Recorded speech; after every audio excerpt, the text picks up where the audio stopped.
देश दुनिया च वसदे पंजाबियों नूं जी आया। मैं हरजिंदर सिंह रंधावा, तुसीं देख रहे हो पंजाब टैलीविजन और मेरे नाल ने सरदार तरलोचन सिंह। सरदार तरलोचन सिंह साबका मैंबर पार्लीमेंट, साबका चेयरमैन घट गिणती कमिशन। दोस्तों, यह दिन थोड़े जे फुरसत के दिन है जिन्हां दे विच किताब सौखियां पढ़न का समा मिल जाता है। मैं इतिहास के विचों दी निकलण का यतन कर रहा और मैं देख रहा कि सिखां दीयां शहादतां ਵੱਖ-ਵੱਖ रूपां 'ਚ दृष्टिगोचर होंदियां ने और दूजे बन्ने मैं ये भी देखता है कि सानू नगूणियां प्राप्तियां लई भी बहुत खून डोलना पिया। बहुत सारे वड्डे मोर्चे साडे इतिहास का हिस्सा बने, प्राप्तियां बनिस्बत कुछ भी नहीं है। कि सानू छोटे छोटे मसलियां दे उत्ते भी वड्डे युद्ध लड़ने पैणगे? कि किसी छोटी प्राप्ति लई कोई होर तरीका नहीं हो सकता? साडी रणनीति दे विच कोई खामी है जां सानू ये देखना पऊगा कि साडी लीडरशिप दे विच कोई कमी है? कि असी विजनरी नहीं रहे, जां असी दूरअंदेश नहीं, जां असी नीयतन खोटे हाँ? सवाल बड़े आ। एक मैं सरदार तरलोचन सिंह होरां दी किताब भी पढ़ रहा सी और मैं देखा कि इन्हां ने अपनी किताब दे विच अपनियां ढेरां प्राप्तियां दर्शाईयां जदों ये वख-वख अहुदियां ते। हुण ये मैं कंपैरिजन करदा हां। तुसीं कहोगे कि मैनूं अक्सर मैं सरदार तरलोचन सिंह नाल गल करदा रहना है, शायद इन्हां दी सौखियां उपलब्धता तुसीं महसूस करदे होवोगे, लेकिन ऐसा कुछ नहीं है। मैं जदों भी किसी मसले के उत्ते इन्हां नाल संवाद करदा है तो मैनूं लगता है कि ये तर्क उत्ते गल कर रहे हैं। तो जदों मैं इन्हां दी किताब और कंपैरेटिवली दूसरे जिहड़े इतिहासक किताबां नूं देखदा है तो मैनूं लगता है कि सिखां ने नुकसान वध कराए ने ते प्राप्तियां जिहड़ियां साडे खाते 'च घट पैंदियां ने। भावें कि विरासत के पक्षों असीं अमीर हुंदे गए, लेकिन नुकसान दर नुकसान कई वारी कौमां पिछे भी मुड़ जांदियां ने। सो सरदार जी, तुहानूं जी आया आखदा जी। वाहिगुरू जी खालसा वाहिगुरू जी फतेह। रंधावा जी, वाहिगुरू जी का खालसा वाहिगुरू जी की फतेह। मैं सरदार साहब पहला तो आनंद मैरिज एक्ट पढ़ रहा सीगा और ये तुसी 2012 दे विच होंद विच आउंदा है और मैं ये भी देख रहा कि जिहड़ा 1908 दे विच एक बिल जिहड़ा सीगा वो बनिया, वो हिंदू मैरिज एक्ट सी शायद, ते असीं उहदे तहत ही रजिस्टर्ड होंदे आए।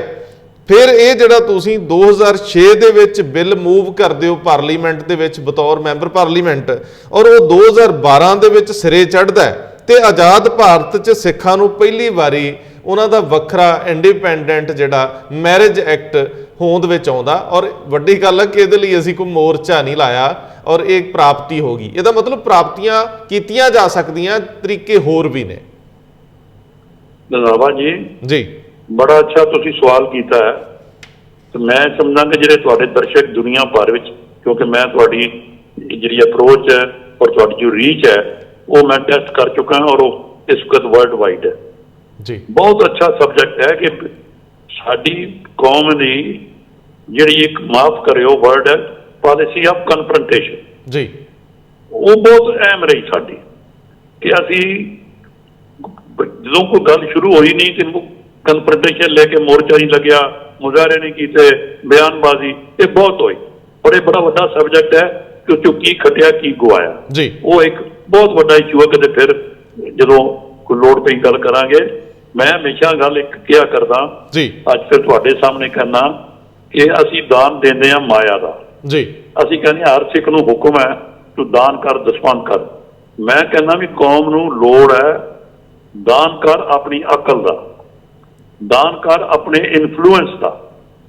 जिन्ना तेरे को रब ने इन्फ्लुएंस दिता है, जे तू अफसर है, मिनिस्टर है, जज है, जिथे तेनू रब ने कोई दिता है उस चों दान कर ताकि तेरे रसूख का कोई फायदा कौम नूं होवे।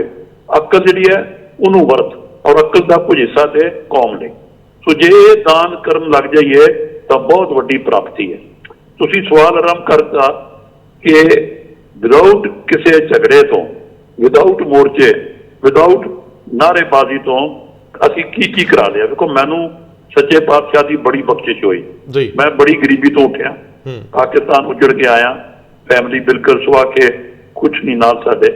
रब ने बड़ी मैनू इन्नी बख्शिश है कि मैं बोल नहीं सकता कि मैनू बड़े मौके मिले बड़िया जगह, लेकिन जो मैं असल मौका मिलया वो सन 2000 मिलया जो मैं नैशनल मिनारिटी कमीशन च आ गया जी।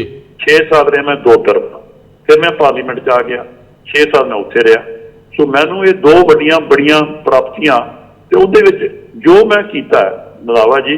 जी मैं एक गल की है कि मैं जो कुछ होया मैं वो रिकॉर्ड करके किताबां प्रिंट करातियां नाल डॉक्यूमेंट ला के ताकि आने वाला ਜਿਹੜੇ ਮੇਰੇ ਤੋਂ ਬਾਅਦ ਅਫਸਰ ਲੱਗਣ ਉਹਨਾਂ ਨੂੰ ਗਾਈਡੈਂਸ ਮਿਲੇ।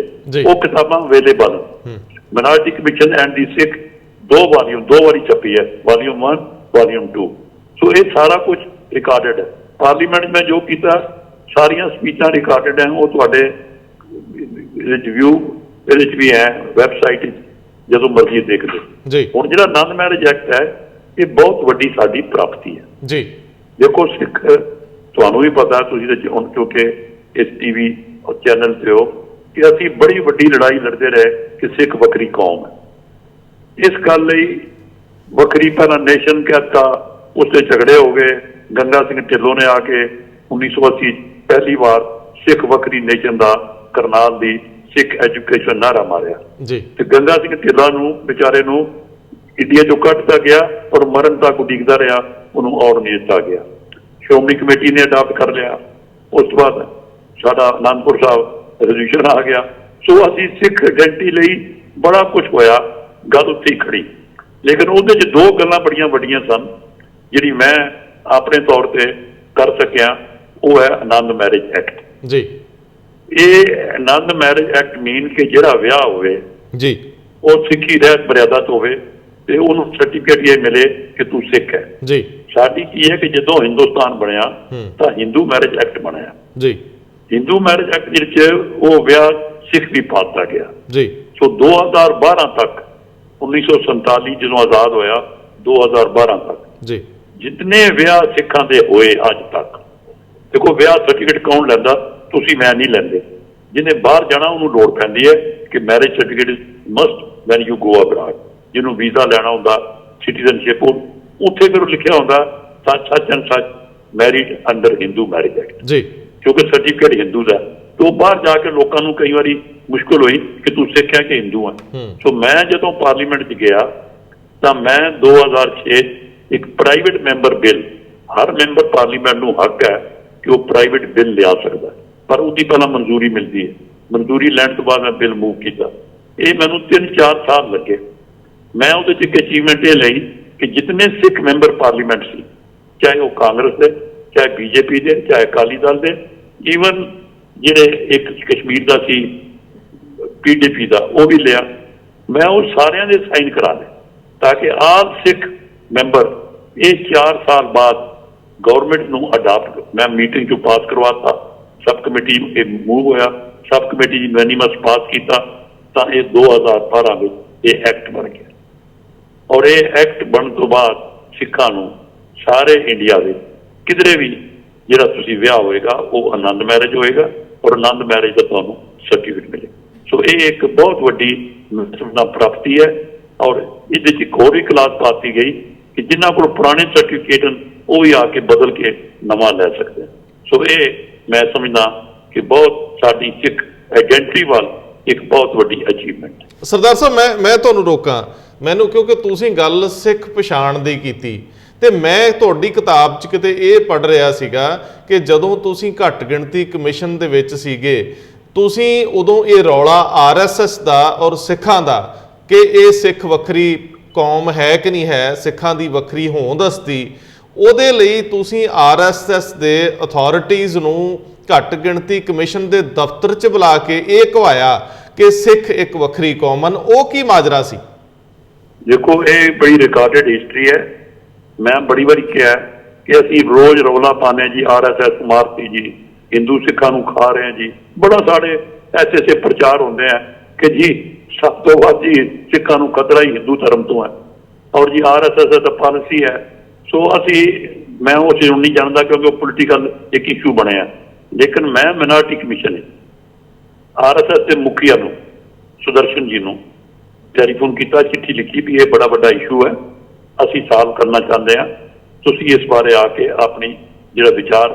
ਉਹਨਾਂ ਨੇ ਆਪਣਾ ਜਿਹੜਾ ਚੀਫ ਸਪੋਕਸਮੈਨ ਹੈ ਉਹ ਦੇ ਨਾਲ 2-3 ਬੰਦੇ ਸਾਡੇ ਦਫ਼ਤਰ ਭੇਜੇ। ਸਾਰਾ ਮਿਨੋਰਿਟੀ ਕਮਿਸ਼ਨ ਬੈਠਾ, ਤਿੰਨੋਂ ਬੈਠੇ, 2-2.5 ਘੰਟੇ ਮੀਟਿੰਗ ਹੋਈ।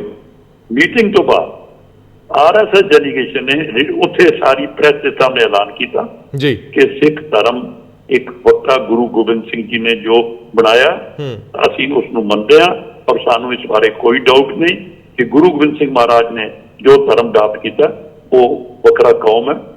ये सारिया अखबारां च उदों छप गया, हिंदुस्तान टाइम, हिंदू ट्रिब्यून, बड़े कटिंग है। वो मेरी किताब जो कटिंग भी लगे हैं तो गल बड़ी साफ होगी। वो उस तो बाद ना RSS मुनकर हुई है ना किसी ने बदलिया, असीं लड़ाई लड़ी जाने। एक और मैं अचीवमेंट जो मैं मिनारिटी पार्लीमेंट च बिल पाया सी मैं हिंदू मैरिज एक्ट तो बाद, तुसीं हैरान होवोगे कि मैं जी विश्व हिंदू परिषद है ਉਹਦਾ सिंगल साहब प्रधान सीगे। अच्छा, ये सब तो बड़ी संस्था हिंदुओं की, RSS तो भी बड़ी अशोक सिंघल परिषद। अशोक सिंघल मैं उन्होंने कोठी गया बसंत विहार। अच्छा, अपनी चिट्ठी दी, उन्होंने लैटर मैनू दिता विश्व हिंदू परिषद के दखलता था कि सिख धर्म वखरा धर्म है, गुरु गोबिंद सिंह ने बनाया, असीं कदर करते हैं, सानू इस बारे कोई डिस्प्यूट नहीं। जो मैं बिल पेश किया मैं दोनों लैटर नाल लगाए। अच्छा, पार्लीमेंट के रिकॉर्ड च कि दोनों बयान नाल हैं। और उस तो वड्डी गल कि जदों सिखां दी वखरी आइडेंटिटी का बिल पास होंदा है, सारी बीजेपी अपोजिशन पार्टी सी, उन्होंने वोट पाई। अरुण जैतले और सुषमा दोनों पासे लीडर सन, दोवां ने वोट पाई साढ़े आके। तो ये मैं समझदा कि अचीवमेंट है ना कि जिहड़ी असीं रोज हुण भी झगड़े करते हैं वो मैं हल करा चुका। और ये बड़ी वड्डी गल है कि कोई इहो जी संविधानक संस्था ਜਿਹੜੀ ਇਹ ਕਰੇ ਯਤਨ ਕਰੇ ਕਿ ਸੰਬੰਧਤਾਂ ਨੂੰ ਸੱਦਿਆ ਜਾਵੇ ਔਰ ਉਹਨਾਂ ਕੋਲੋਂ ਲਿਖਵਾ ਲਿਆ ਜਾਵੇ। ਔਰ ਦੂਜੀ ਗੱਲ ਜਿਹੜੀ ਤੁਸੀਂ ਅਸ਼ੋਕ ਸਿੰਘਲ ਵਾਲੀ ਕਹੀ ਆ ਵਿਸ਼ਵ ਹਿੰਦੂ ਪ੍ਰੀਸ਼ਦ, ਇਹ ਦੋ ਹੀ ਸੰਸਥਾਵਾਂ RSS ਔਰ ਦੂਜੀ ਜਿਹੜੀ ਹੈ ਤੁਸੀਂ ਉਹਨਾਂ ਤੋਂ ਕਰਾਇਆ। ਹਾਂ, ਵਿਸ਼ਵ ਹਿੰਦੂ ਪ੍ਰੀਸ਼ਦ। ਔਰ ਇਸ ਤੋਂ ਅੱਗੇ ਜੇ ਮੈਂ ਦੇਖਦਾ ਪਿਆ ਕਿਉਂਕਿ ਮੈਨੂੰ ਦਿਲਚਸਪੀ ਨਾਲ ਪੜ੍ਹਨ ਦਾ ਮੌਕਾ ਮਿਲ ਗਿਆ ਔਰ ਮੈਂ ਦੇਖਦਾ ਹਾਂ ਕਿ ਤੁਸੀਂ ਪਾਰਲੀਮੈਂਟ ਦੇ ਵਿੱਚ ਮਹਾਰਾਜਾ ਰਣਜੀਤ ਸਿੰਘ ਦਾ ਬੁੱਤ ਲਗਾ ਲੈਂਦੇ ਹੋ। ਉਹ कहानी किवें शुरू हुई और एक किद्दां सिरे चढ़ी? देखो रंधावा जी, हुण मैनूं एक शर्म आ रही है कि मैं अपनी तारीफां नहीं करना चाहता कि मैं, लेकिन मैं जो सब्जेक्ट शुरू किया कि विਉਂਤਬੰਦੀ नाल, देखो की होंदा है कि सन 2001 विच जी महाराजा रजीत सिंह दी 200 साला ताजपोशी सी, तुहानूं याद होना जी। 200 साल दे राज होण दा महाराजा रजीत दा दिन सी। मैं वाजपेयी जी उदों प्राइम मिनिस्टर सी जी, मैं बाल योगी जी उदों स्पीकर सी, बाल योगी की डेथ हो गई, वो स्पीकर सी आंध्रा दे TDP पार्टी दे। मैं इन्हां दोवां नूं मिलिया, लैटर लिखे कि महाराजा रंजीत सिंह दा मनाया जावे जी 200 साल, क्योंकि हिंदुस्तान दा आखिरी बादशाह है जी। मैं जी बड़ी वड्डी अचीवमेंट है, मैं दो गल्लां कहने चाहुंदा कि बंदा बहादुर हिंदुस्तान दा पहला सावरन बादशाह है, ये मैं मनवाया। ये हुण मोदी जी दे होंदिया फंक्शन होया, मोदी जी ने ऐलान किया। महाराजा रजीत सिंह हिंदुस्तान का अखीरला सावरन बादशाह वो वाजपेयी जी ने मने। सो ये बड़ी वड्डियां साडियां अचीवमेंट है हिस्टोरिकल। तो वाजपेयी जी ने और बाल योगी जी ने उदों साडी मीटिंगां तो बाद एक फैसला हो गया कि महाराजा रजीत सिंह का बुत घोड़े ते चढ़िया होया 21 फुट उच्चा, ये अब्दुल सत्तार सब तो वड्डा हिंदुस्तान का जिहड़ा बुतकार है जिन्हें महात्मा गांधी का दुनिया उन्होंने लगाया गया। और ये जिहड़ा बुत है ये पार्लीमेंट वाजपेयी जी ने आप उहदा अनवील किया बन तो बाद, उहदे सारी लीडरशिप खड़ी हुई। Doctor Manmohan Singh opposition leader, Sonia Gandhi leader, Sushma Swaraj, सारे अडवाणी जी, सारी लीडरशिप खड़ी हुई। बादल साहब भी आए, पंजाब चो ढींडसा साहब, ये सारे विक्रमजीत साहनी साडे गुरु गोबिंद सिंह फाउंडेशन, ये सारी वो लीडरशिप खड़ी है, फोटो किताब च लगी। तो बहुत वड्डी अचीवमेंट है कि महाराजा रजीत सिंह दा घोड़े चढ़े का बुत पार्लीमेंट लगा। एक तो मैं और दस दिया इस नाल जी, ये बुत का खर्चा भी वाजपेयी जी ने पे किया। वो क्यों? बहुत वड्डी अचीवमेंट जे कि साडे कोल पैसे कौन दे नहीं एक कारण ये सुनिया कि पंजाब सरकार ने पैसे पे करने सी, लेकिन पंजाब सरकार ना पे कर सकी। 25 लाख का बिल सी, तो वो वकील वाजपेयी जी ने मैंने कहा भाई दसो, बड़े हंसे हो, कहने अच्छा भाई दे देते हम दे देते। एक होर वड्डी गल हुई, देखो असी महाराजा रंजीत सिंह का ताजपोशी फंक्शन विज्ञान भवन दिल्ली च मनाया जी, वाजपेयी जी ने प्रिजाइड किया।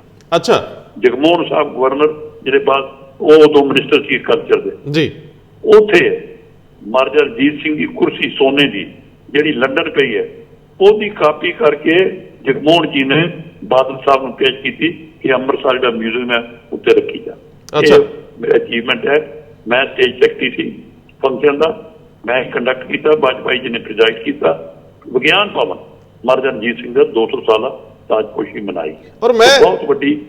ਮੈਂ ਇਹ ਸਰਦਾਰ ਸਾਹਿਬ, ਕਿਉਂਕਿ ਦੇਖੋ ਗੱਲਾਂ ਇਹ ਆ ਕਿ ਅਕਸਰ ਜੇ ਅਸੀਂ ਚੰਗੇ ਲਫ਼ਜ਼ਾਂ ਦੇ ਵਿੱਚ ਕੋਈ ਚੀਜ਼ ਪੇਸ਼ ਕਰਦੇ ਹਾਂ, ਜੇਕਰ ਅਸੀਂ ਕਿਸੇ ਤਰੀਕੇ ਨਾਲ ਆਪਣਾ ਕੇਸ ਢੰਗ ਨਾਲ ਪੇਸ਼ ਕਰਦੇ ਹਾਂ ਤੇ ਕੋਈ ਵੀ ਪਲੇਟਫਾਰਮ ਇਹੋ ਜਿਹਾ ਨਹੀਂ ਹੁੰਦਾ ਜਿਹੜਾ ਉਹਨੂੰ ਰੱਦੀ ਦੀ ਟੋਕਰੀ 'ਚ ਸੁੱਟ ਦੇਵੇ। ਜੇ ਤਰਕ ਵਿਤਰਕ ਦੀ ਗੱਲ ਵੀ ਆਵੇ ਤੇ ਜੇ ਅਸੀਂ ਲੌਜਿਕ ਦੇ ਆਧਾਰ ਤੇ ਠੀਕ ਹੈ ਤੇ ਅਗਲਿਆਂ ਨੂੰ ਜਵਾਬ ਦੇਣ ਲੱਗਿਆ ਵੀ 100 ਤਰ੍ਹਾਂ ਦੀ ਮੁਸ਼ਕਲ ਆਊਗੀ। ਇਹਦਾ ਮਤਲਬ ਹੈ ਕਿ ਅਸੀਂ ਢੰਗ ਨਾਲ ਆਪਣੀ ਬਹੁਤੀ ਥਾਈਂ ਕੇਸ ਪੇਸ਼ ਨਹੀਂ ਕਰ ਸਕੇ। ਔਰ ਦੂਜੀ ਗੱਲ 100% ਮੈਂ ਇਸ ਗੱਲ ਦਾ ਗਵਾਹ ਹਾਂ ਕਿ ਅਸੀਂ ਆਪਣਾ ਕੇਸ ਪੇਸ਼ ਕਰਨ ਵਿੱਚ ਕਾਮਯਾਬ ਨਹੀਂ ਹੁੰਦੇ, ਕਿਉਂਕਿ ਸਾਡੀ ਐਫਰਟ ਪਹਿਲੀ ਇੱਕੋ ਹੁੰਦੀ ਹੈ, ਬਿਆਨ ਦੇ ਕੇ ਅਖਬਾਰ ਘਰ ਬੈਠ ਜਾਓ। ਤੁਸੀਂ ਕਹਿੰਦੇ ਅਖਬਾਰ ਛਪ ਗਿਆ, ਸਰਕਾਰ ਦੀ ਡਿਊਟੀ ਹੈ ਇਹਨੂੰ ਮਸਲੇ ਨੂੰ ਹੱਲ ਕਰੇ। ਅਸੀਂ ਤੇ ਰੌਲਾ ਪਾਉਣਾ, ਅਖਬਾਰਾਂ 'ਚ ਬਿਆਨ ਦੇਣੇ, ਇਹਨੂੰ ਅਸੀਂ ਪਰਸੂ ਨਹੀਂ ਕਰਦੇ।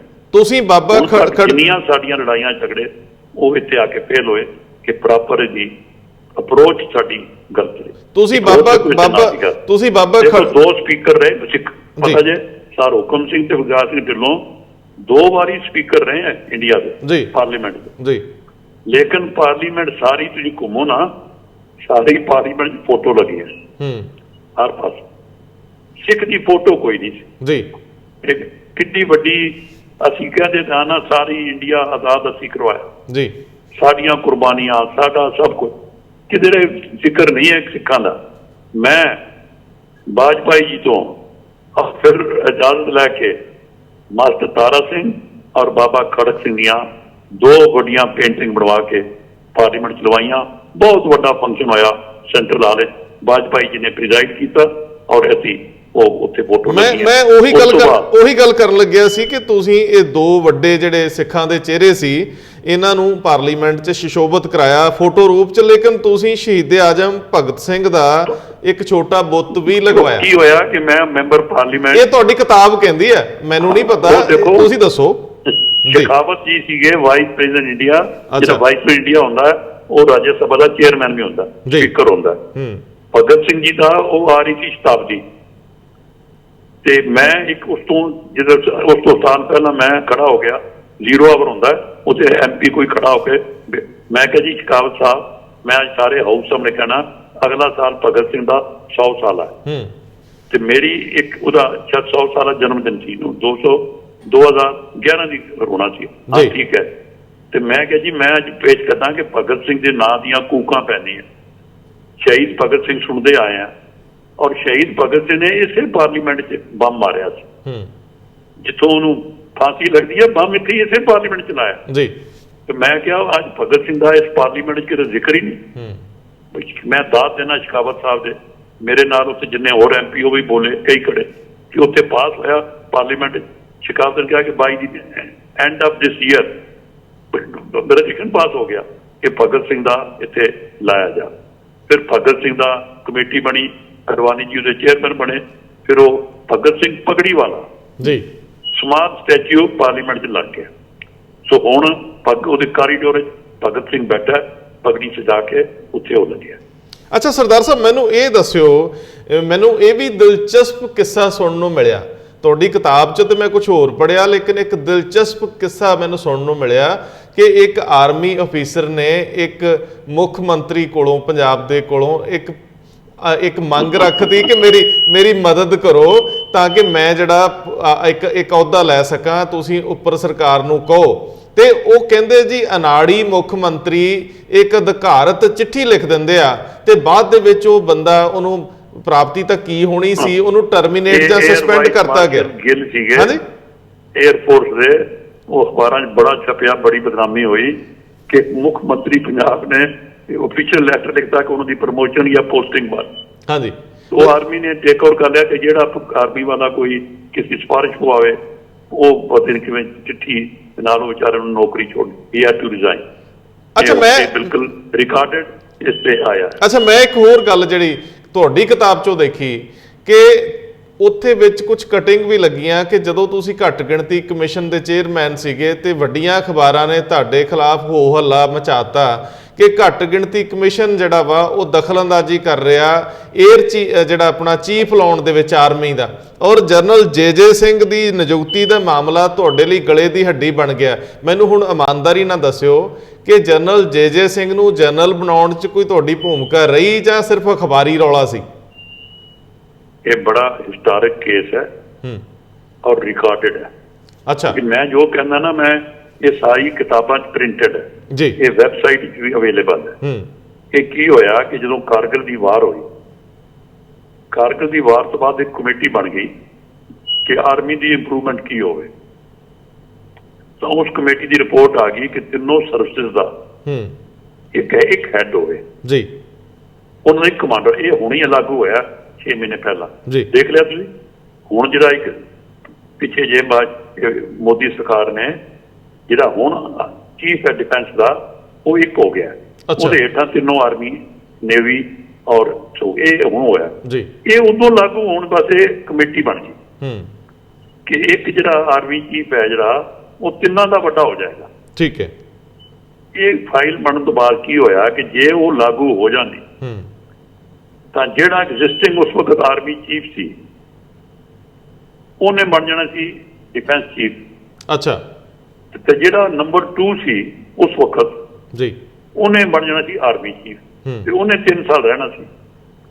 ਹੁਣ ਜੇ ਉਹ ਬਣ ਜਾਂਦਾ, ਉਹ ਜਿਹੜਾ ਨੰਬਰ 2 ਹੈ ਤਾਂ ਨੰਬਰ 3 ਤੇ ਜੇ ਸਿੰਘ ਸੀ, ਜਨਰਲ ਜੇ ਸੀ।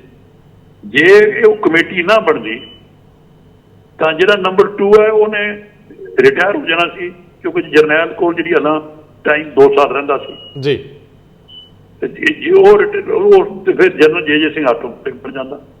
ਸੋ ਜਿਹੜੀ ਇਹ ਅਪੁਆਇੰਟਮੈਂਟ ਕਮੇਟੀ ਦੀ ਫਾਈਲ ਸੀ ਉਹ ਅਖਬਾਰ 'ਚ ਛਪ ਗਈ। ਅੱਛਾ। ਮੈਂ ਅਖਬਾਰ 'ਚ ਖਬਰ ਪੜ੍ਹੀ ਕਿ government India is going to make a committee ਔਰ ਇਹ ਡਿਫੈਂਸ ਹੋ ਜਾਏਗਾ ਤੇ ਜਨਰਲ ਇੱਕ ਵਿਜ ਕੇ ਕੀ ਨਾਂ ਸੀ, ਉਹ ਆਰਮੀ ਚੀਫ ਹੋ ਜਾਏ। ਮੈਂ ਉਹ ਪੜ੍ਹੀ ਤੇ ਮੈਨੂੰ ਉਹਦੇ ਵਿੱਚ ਲਿਖਿਆ ਸੀ ਕਿ ਨੰਬਰ 3 ਜੇ ਸਿੰਘ ਹੈ। ਮੈਨੂੰ ਬੜਾ ਲੱਗਿਆ ਕਿ ਪਹਿਲੀ ਵਾਰੀ ਸਿੱਖ ਦੀ ਵਾਰੀ ਆਉਣ ਵਾਲੀ ਹੈ। ਜਦ ਦਾ ਹਿੰਦੁਸਤਾਨ ਆਜ਼ਾਦ ਹੋਇਆ ਸਿੱਖ ਕਦੇ ਆਰਮੀ ਚੀਫ ਨਹੀਂ ਬਣਿਆ ਜੀ। ਤਾਂ ਮੈਂ ਉਸ ਇੱਕ ਡੀਓ ਲੈਟਰ ਲਿਖਿਆ ਡਿਫੈਂਸ ਮਿਨਿਸਟਰ ਨੂੰ। ਮੈਂ ਕਿਹਾ ਇਹ ਕਮੇਟੀ ਹੈ, ਇਹ ਜੋ ਡਿਸੀਜਨ ਹੈ ਇਹਨੂੰ ਹੋਰ ਥੋੜਾ ਜਿਹਾ ਪਿੱਛੇ ਪਾ ਦਿਓ। ਜੇ ਕਾਰਗਿਲ ਵਾਰ ਤਾਂ ਲੰਘ ਚੁੱਕੀ ਇਹਨੂੰ ਹਨਾ, ਕਿਉਂਕਿ ਇਹ ਜੇ ਕਰਨ ਨਾਲ ਇੱਕ ਪਹਿਲੀ ਵਾਰ ਮਾਈਨੋਰਿਟੀ ਦਾ ਬੰਦਾ ਆਟੋਮੈਟਿਕ ਬਣ ਰਿਹਾ, ਉਹਦਾ ਰਸਤਾ ਰੁਕਦਾ। ਅੱਛਾ। ਕੋਈ ਉਹਨੂੰ ਫੇਵਰ ਨਹੀਂ ਕਰ ਰਿਹਾ ਸੀ, ਆਟੋਮੈਟਿਕ ਬਣਨਾ। ਸਿਰਫ ਇਹ ਤੁਹਾਡੀ ਕਮੇਟੀ ਉਹਨੂੰ ਰੋਕ ਰਹੀ ਹੈ। ਜਨਰਲ ਮੈਨੂੰ ਜਰਜਾਰ ਸਾਹਿਬ ਮੈਨੇ ਬੁਲਾਇਆ, ਤਰਲੋਚਨ ਸਿੰਘ ਤੂੰ ਇਹ ਆਰਮੀ ਦਾ ਮਾਮਲਾ ਇਹ ਸਾਰਾ ਕੁਝ ਦੇਖ ਕੇ ਕਰਿਆ, ਬੱਚਿਆਂ ਨੂੰ ਕੀ ਤਕਲੀਫ ਹੈ। ਮੈਂ ਫਿਰ ਜੱਜ ਸਾਹਿਬ ਨੂੰ ਕਿਹਾ ਤੁਸੀਂ ਵੀ ਕ੍ਰਿਸਚੀਅਨ ਹੋ, ਬਈ ਇਹ ਦੱਸੋ ਵੀ ਇੱਕ ਬੰਦੇ ਦੀ ਵਾਰੀ ਆ ਰਹੀ ਹੈ, ਤੁਸੀਂ 6 ਮਹੀਨੇ ਪਿੱਛੇ ਪਾ ਦਿਓ। ਉਹ ਨੰਬਰ 2 ਆਪੇ ਰਿਟਾਇਰ ਹੋ ਗਿਆ ਤੇ ਇਹ ਕਮੇਟੀ ਫਿਰ ਬਣਾ ਦਿਓ। ਅੱਛਾ। ਲਓ ਜੀ, ਉਹਨੇ ਨਾ ਕਰਤੀ। ਦੈਨ ਆਈ ਅਪਰੋਚ ਵਾਜਪਾਈ ਜੀ। ਅੱਛਾ। ਲੈਟਰ ਲਿਖਿਆ, ਮੈਨੂੰ ਉਹਨਾਂ ਨੇ ਬੁਲਾਇਆ। ਆਈ ਗਿਵ ਟੂ ਇਹ ਵਾਜਪਾਈ ਸਾਹਿਬ ਤੋਂ ਵੱਡਾ ਸੈਕੂਲਰ, ਵਾਜਪਾਈ ਸਾਹਿਬ ਤੋਂ ਵੱਡਾ ਪ੍ਰੋ ਸਿੱਖ ਮੈਂ ਨਹੀਂ ਦੇਖਿਆ। ਅੱਛਾ। ਮਤਲਬ ਦਿਲੋਂ ਕਹਿ ਰਿਹਾ, ਮਤਲਬ ਸਿੱਖਾਂ ਨੂੰ ਬਹੁਤ ਪਿਆਰ ਕਰਦੇ। ਇਹ ਉਹਨਾਂ ਦੀ ਮਿਹਰਬਾਨੀ ਹੈ। ਇਹ ਫਾਈਲ ਤੇ ਉਹਨਾਂ ਨੇ ਸਾਈਨ ਨਹੀਂ ਕੀਤਾ। ਇਹ ਫਾਈਲ ਪੈਂਡਿੰਗ ਹੋ ਗਈ। ਉਹ ਪੈਂਡਿੰਗ ਹੋਈ। ਇਹ ਜਦੋਂ ਪੈਂਡਿੰਗ ਰੱਖੀ ਤੇ ਉਹ ਜਿਹੜਾ ਜਨਰਲ ਜਿਹਨੇ ਬਣਨਾ ਸੀ ਉਹਨਾਂ ਦਾ ਬੜਾ ਰਸੂਖ ਸੀ। ਉਹਨਾਂ ਨੇ ਕਿਵੇਂ ਉਹ ਮੇਰੀ ਚਿੱਠੀ ਕਢਾ ਕੇ ਅਖਬਾਰਾਂ 'ਚ ਛਾਪਤੀ। ਅੱਛਾ। ਫਰੰਟ ਪੇਜ ਇੰਡੀਅਨ ਐਕਸਪ੍ਰੈਸ ਸਾਰਿਆਂ 'ਚ ਮੇਰੇ ਖਿਲਾਫ, minority commission chief interfering in army appointment. ਬੜੀ ਬਦਨਾਮੀ ਹੋਈ ਮੇਰੀ ਹਰ ਪਾਸੇ। ਮੈਂ ਲੈਟਰ ਲਿਖੇ, ਗੁੱਡ ਆਫ ਦੀ ਐਡੀਟਰ ਸ਼ੇਖਰ ਗੁਪਤਾ ਸੀ, ਮੇਰਾ ਲੈਟਰ ਵੀ ਛਾਪਤਾ। ਮੈਂ ਲਿਖਿਆ ਇਹਦੇ ਮੈਂ ਚੇਅਰਮੈਨ ਮਿਨਾਰਟੀ ਕਮਿਸ਼ਨ ਆ, ਜੇ ਕਿਸੇ ਸਿੱਖ ਦਾ ਰਾਈਟ ਜਾ ਰਿਹਾ ਤੇ ਮੇਰੀ ਡਿਊਟੀ ਹੈ ਕਿ ਮੈਂ ਉਸ ਲਈ ਮਿਨਾਰਟੀ ਕਮਿਸ਼ਨ ਹੋ ਰਿਹਾ ਕਿਸ ਕੰਮ ਲਈ। ਬਿਲਕੁਲ। ਸੋ ਉਹ ਛਪਿਆ। ਸੋ ਇਹ ਰੱਬ ਦੀ ਕਿਰਪਾ ਕਿ ਉਹ ਕਮੇਟੀ ਨਹੀਂ ਬਣੀ, ਵਿਜ ਰਿਟਾਇਰ ਹੋ ਗਿਆ ਆਪਣਾ ਆਟੋਮੈਟਿਕ, ਜੇ ਸਿੰਘ ਜਨਰਲ ਬਣ ਗਿਆ। ਸੋ ਬਹੁਤ ਵੱਡੀ ਇਹ ਅਚੀਵਮੈਂਟ ਹੈ। ਇਹਦੇ 'ਚ ਕੋਈ ਕਿਸੇ ਨੂੰ ਨੁਕਸਾਨ ਨਹੀਂ, ਨਾਰਮਲ ਵੇਚ ਬਣ ਰਿਹਾ। ਅੱਛਾ। ਸੋ ਮੇਰੀ ਇਹ ਐਫਰਟ ਨਾਲ ਇਹਦੀ ਵਾਰੀ ਆ ਗਈ, ਵਰਨਾ ਇਹ ਉਦੋਂ ਰਿਟਾਇਰ ਗਿਆ, ਬਿਫੋਰ ਜਨਰਲ ਬਣੇ ਹੀ ਰਿਟਾਇਰ ਹੋ ਗਿਆ। ਹੁਣ ਤਿੰਨ ਚੀਜ਼ਾਂ ਮੇਰੇ ਸਾਹਮਣੇ ਹੁਣ ਇਕੱਠੀਆਂ ਨੇ, ਕਿਉਂਕਿ ਚੀਜ਼ਾਂ ਨੂੰ ਸਮੇਟਣਾ ਵੀ ਹੈ। ਤਿੰਨ ਚੀਜ਼ਾਂ ਇਕੱਠੀਆਂ। ਇੱਕ ਤਾਂ ਜਦੋਂ ਤੁਸੀਂ ਘੱਟ ਗਿਣਤੀ ਕਮਿਸ਼ਨ ਦੇ ਚੇਅਰਮੈਨ ਸੀ ਔਰ ਤੁਸੀਂ ਲਿਖਦੇ ਹੋ ਕਿ ਤੁਸੀਂ schedule caste commission, backward caste commission ਤੇ ਹਿਊਮਨ ਰਾਈਟਸ ਕਮਿਸ਼ਨ ਦੇ ਵਿੱਚ ਇੱਕ ਸਿੱਖ ਮੈਂਬਰ ਪਵਾਇਆ। ਰੰਧਾਵਾ ਜੀ, ਮੈਂ ਉਹ ਕਈ ਵਾਰੀ ਕਹਿਣਾ ਹੁਣ ਵੀ ਕਿ ਜਿੰਨੇ ਇੰਡੀਆ ਦੇ ਕਮਿਸ਼ਨ ਬਣਦੇ ਆ, ਮਿਨਾਰਟੀ ਕਮਿਸ਼ਨ ਹੈ, ਸ਼ਡਿਊਲ ਕਾਸਟ ਕਮਿਸ਼ਨ ਹੈ, ਬੈਕਵਰਡ ਕਾਸਟ ਕਮਿਸ਼ਨ ਹੈ, ਹਿਊਮਨ ਰਾਈਟ ਕਮਿਸ਼ਨ ਹੈ, ਪਾਪੂਲੇਸ਼ਨ ਕਮਿਸ਼ਨ, ਬੜੇ ਕਮਿਸ਼ਨ ਹੈ ਇੰਡੀਆ ਦੇ। ਇਹਨਾਂ ਦੀ ਸਿੱਖ ਹੋਣਾ ਚਾਹੀਦਾ। ਹੁਣ ਕੋਈ ਵੀ ਨਹੀਂ ਹੈ। ਸਿੱਖ ਗਵਰਨਰ ਵੀ ਹੋਣੇ ਚਾਹੀਦੇ। ਮਿਨਾਰਟੀ ਕਮਿਸ਼ਨ ਚੇਅਰਮੈਨ ਬਣਿਆ, ਪਹਿਲੀ ਗੱਲ ਇਹ ਸੋਚ ਲਓ ਕਿ ਹਿੰਦੁਸਤਾਨ ਦੀ ਹਿਸਟਰੀ 'ਚ ਮਿਨਾਰਟੀ ਕਮਿਸ਼ਨ ਸ਼ੁਰੂ ਕੀਤਾ ਮੁਰਾਰਜੀ ਦੇਸਾਈ ਨੇ। 1978 'ਚ ਬਣਿਆ ਮਿਨਾਰਟੀ ਕਮਿਸ਼ਨ। ਮੈਨੂੰ ਮਸਾਨੀ ਇਹਦਾ ਪਹਿਲਾ ਚੇਅਰਮੈਨ ਸੀ, ਪਾਰਸ ਸੀ। ਅੱਜ ਤੱਕ ਸਿੱਖ ਨਹੀਂ ਬਣਿਆ, ਸਿਰਫ ਮੈਨੂੰ ਵਾਰੀ ਆਈ ਜੀ। ਬੜੀ ਵੱਡੀ ਇਹ ਵੀ ਵਾਜਪਾਈ ਦੀ ਮਿਹਰਬਾਨੀ ਹੈ ਕਿ ਹਮੇਸ਼ਾ ਹੀ ਜਿਹੜੇ ਬਣਦੇ ਰਹੇ ਉਹਨੂੰ ਸਿੱਖ ਨਹੀਂ। ਸੋ ਪਹਿਲੀ ਵਾਰੀ ਇਹ ਮੈਨੂੰ ਕੈਬਨਿਟ ਮੰਤਰੀ ਦਾ ਸਟੇਟਸ ਹੀ ਦਿੱਤਾ ਮੈਨੂੰ, ਬੜੀ ਵਾਜਪਾਈ ਜੀ ਦੀ ਮਿਹਰਬਾਨੀ ਜੀ। ਸੋ ਉਸ ਵਕਤ ਫਿਰ ਮੈਂ ਕਿਹਾ ਜੀ ਜਿਹੜੇ ਬਾਕੀ ਕਮਿਸ਼ਨ ਇਹਨਾਂ 'ਚ ਵੀ ਸਿੱਖ ਲਓ। ਅੱਛਾ, ਬੜੀ ਵਾਜਪਾਈ ਦੀ ਮਿਹਰਬਾਨੀ ਹੈ। ਇਹ ਜਿਹੜੇ MP ਸੀ ਸਾਡੇ ਖਾਲਸਾ ਜੀ, ਜਿਨ੍ਹਾਂ ਨੇ ਐਜ਼ ਐਂਬੈਸਡਰ ਰਿਜ਼ਾਈਨ ਕਰਕੇ ਇੰਨੀ ਕੁਰਬਾਨੀ ਕੀਤੀ 84 ਵਿੱਚ, ਹਰਿੰਦਰ ਸਿੰਘ ਇਹਨਾਂ ਨੂੰ ਮੈਂਬਰ ਲਾਇਆ ਗਿਆ ਸ਼ਡਿਊਲ ਕਾਸਟ ਕਮਿਸ਼ਨ। ਅੱਛਾ, ਸਰ ਮਹਿੰਦਰ ਸਿੰਘ ਮਠਾਰੂ ਜਿਹੜੇ ਗੁਰਦੁਆਰਾ ਕਮੇਟੀ ਦਿੱਲੀ ਦੇ ਪ੍ਰਧਾਨ ਰਹੇ ਆ, ਉਹ ਰਾਮਗੜੀਆ ਸੀ, ਉਹਨਾਂ ਨੂੰ ਲਾਇਆ ਗਿਆ ਬੈਕਵਰਡ ਕਲਾਸ ਕਮਿਸ਼ਨ। ਫਿਰ ਲਾਇਆ ਗਿਆ ਕੱਲਾ ਸਾਹਿਬ ਸੀਗੇ former secretary, member human right commission. So ਇਹ ਬੜੀ ਵੱਡੀ ਗੱਲ ਹੈ ਕਿ ਉਦੋਂ ਸਾਰਿਆਂ ਕਮਿਸ਼ਨਾਂ 'ਚ ਸਿੱਖ ਲੱਗੇ। ਅੱਛਾ, ਹੁਣ ਉਸ ਤੋਂ ਬਾਅਦ ਕੋਈ ਕਦੇ ਕੋਈ ਮੈਂਬਰ, ਇੱਕ ਵਾਰੀ ਸਰ ਬੂਟਾ ਸਿੰਘ ਬਣੇ ਸ਼ਡਿਊਲ ਕਾਸਟ, ਲੇਕਿਨ ਕੋਈ ਖਾਲੀ ਪਏ ਹੈ। ਸਾਡੀ ਲੀਡਰਸ਼ਿਪ ਮੰਗਦੀ ਹੀ ਨਹੀਂ, ਡਿਮਾਂਡ ਹੀ ਕੋਈ ਨਹੀਂ ਖਾਲੀ ਲੀਡਰਸ਼ਿਪ। ਕਾਰਨ ਕੀ ਹੈ? ਲੀਡਰਸ਼ਿਪ 5 ਸਾਲ ਹੋ ਗਏ ਅਸੀਂ ਪਾਰਟਨਰ ਹਾਂ, ਕਦੀ ਡਿਮਾਂਡ ਹੀ ਨਹੀਂ ਬਣਨਾ ਤਾਂ ਕੀ ਕਿਸੇ ਨੇ ਨਹੀਂ ਮੈਨੂੰ ਇਹ ਦੱਸੋ। ਮੈਨੂੰ ਡਿਮਾਂਡ ਮੈਂ ਤਾਂ ਸੁਣੀ ਨਹੀਂ। ਮੈਨੂੰ ਸਰਦਾਰ ਸਾਹਿਬ ਇਹ ਹੋਵੇ ਵੀ ਕਮ ਤੋਂ ਕਮ ਹੋਰ ਨਹੀਂ ਇੱਕ ਮੈਂਬਰ ਦਾ ਲਾ ਦਿਓ।